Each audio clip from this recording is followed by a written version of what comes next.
How to add Gmail contacts to your mobile device on Android. So first you will need to open up the settings, and then you want to scroll all the way down and click on Accounts and Backups, or Google if you have the Google option.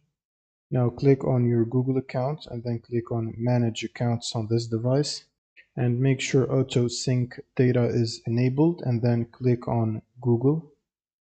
And if you want to sync the contacts from your Google account, make sure the contacts option is checked and activated right here.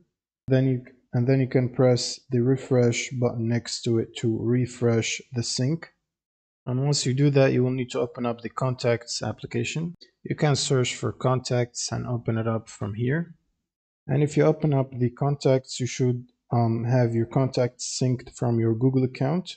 If you also press the drop down right here, you should be able to see your Google account right here. And once you select it, you should see the number next to it of how many contacts you have on your Google account. And that's pretty much it for this video. Subscribe if you found this helpful, and see you on the next one.